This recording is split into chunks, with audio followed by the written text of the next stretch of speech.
An important religious freedom story out of Washington. Secretary of State Hillary Clinton is meeting this week with representatives of Muslim nations. The stated aim is to fight religious intolerance and discrimination. But religious rights advocates say the Organization of Islamic Cooperation wants to make criticizing Islam a crime and fear the Obama administration won't hold the line. And joining us now with more on this issue is Frank Gaffney of the Center for Security Policy. Frank, what is the Organization of Islamic Cooperation and what are its goals at this conference? Well, let me just give you his background. The president has taken great exception to the claim by many Republican candidates for his job that he's engaged in appeasement. There is no more, I think, powerful example of the president's appeasement than what he's doing as we speak with this group, the Organization of Islamic Cooperation, or OIC. The OIC is, I think of it as kind of a multinational Muslim mafia. It is 57 states and Palestine that have come together to promote what is fundamentally the agenda known as Sharia. That is a totalitarian, political, military, legal program that would force all of us, Muslim and non-Muslim alike, to submit to its barbaric, repressive, supremacist agenda.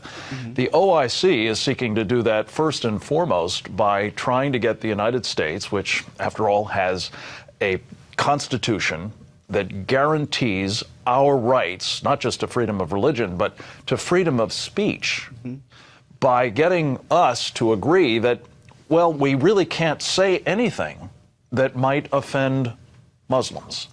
And the particular people that we're talking about, the OIC, the Muslim Brotherhood, as Eric Stakelbeck just talked about, now in the halls of power of the United States government, are very easily offended, it turns out, even if you say something true about the Quran, about Muhammad's conduct, about Allah according to the traditions of Islam, let alone about Sharia.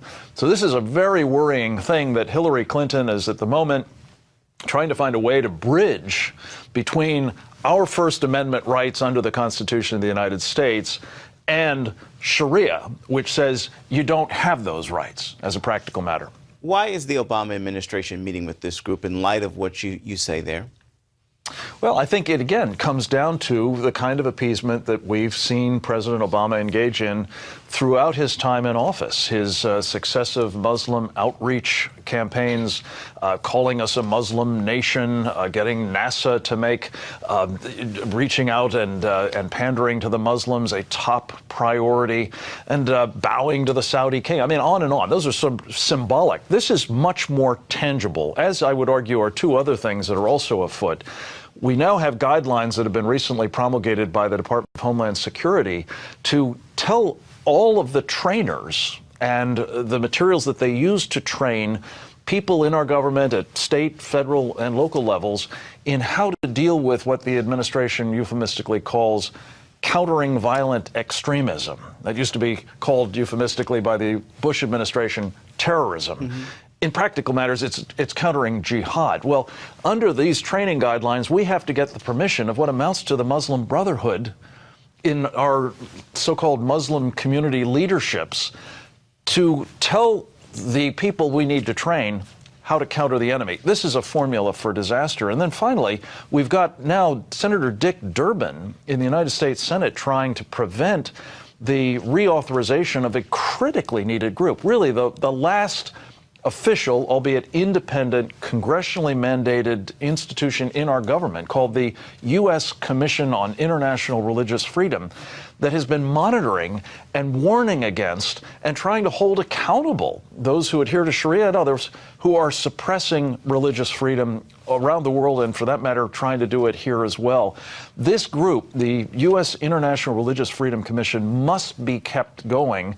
Senator Durbin has even indicated that he's trying to get a prison turned over to the U.S. government that the Obama administration says it would use to house Guantanamo Bay detainees in Illinois. These are crazy things to be doing. We're just about out of time, but real quickly, what's the motivation, you think, for trying to silence the commission and to get rid of it?